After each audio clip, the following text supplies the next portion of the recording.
എല്ലാവർക്കും ദൈവനാമത്തിൽ സ്നേഹവന്ദനം.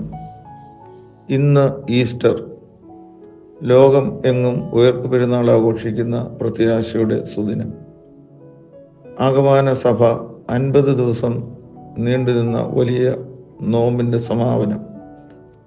നോമ്പുകാലം വസന്തകാലമാണ്, പൂക്കാലം. പൂവുണ്ടെങ്കിൽ കായുണ്ട്, കായുണ്ടെങ്കിൽ വിത്ത് സീഡ് ഉണ്ട്, വിത്തുണ്ടെങ്കിൽ തൈയുണ്ട്, സീഡ്ലിംഗ്. അതൊരു തുടർച്ചയാണ്. ഈ തുടർച്ചയാണ് ഉയർപ്പിൻ്റെ പ്രത്യാശയും പ്രകാശവും.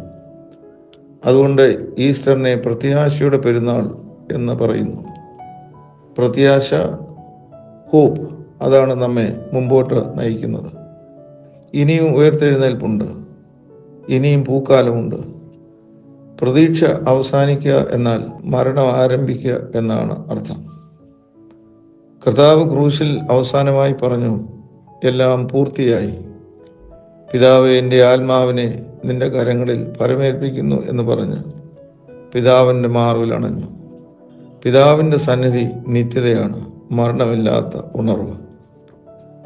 ഉയർപ്പ് അഥവാ ഉത്ഥാനം കേവലം പുനർജീവനം മാത്രമല്ല, അത് മർത്യതയുടെ പരിമിതികൾക്കപ്പുറത്തേക്കുള്ള പ്രയാണമാണ്. മനുഷ്യത്വത്തിന് പുതിയ അർത്ഥതലങ്ങളും ചക്രവാളങ്ങളും അനന്ത സാധ്യതകളും തുറന്നിട്ട ദൈവിക മർമ്മത്തിൻ്റെ ഉയർപ്പ്. ദൈവികതയിലേക്കുള്ള പ്രവേശനം സാധ്യമാക്കുന്ന രക്ഷാവാതിലാണ് ഉയർപ്പ്. നമ്മുടെ ക്രിസ്തീയ വിശ്വാസത്തിൻ്റെ ആണിക്കല്ല് ഉയർത്തെഴുന്നേൽപ്പാണ്.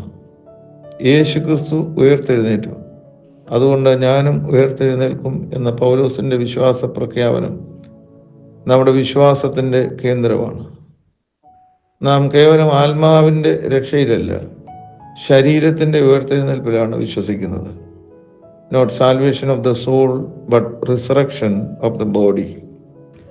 ഇതെല്ലാം സൂചിപ്പിക്കുന്നത് ഒരുവൻ്റെ പ്രത്യാശ എത്രമേൽ തകർന്നതും ഇരുളടഞ്ഞതുമാണ് എങ്കിലും ഉയർപ്പിൻ്റെ പ്രകാശത്തിൽ പ്രശോഭിപ്പാൻ സർവശക്തനായ ദൈവത്തിന് കഴിയും എന്ന ഉറപ്പാണ്.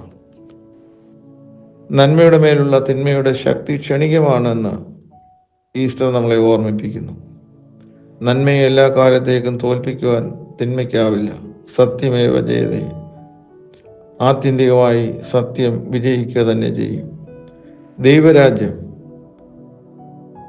പുതിയ ആകാശവും പുതിയ ഭൂമിയും വരും. സ്നേഹത്തിൻ്റെയും സത്യത്തിൻ്റെയും നീതിയുടെയും സൂര്യൻ ഉദിച്ചുയരും.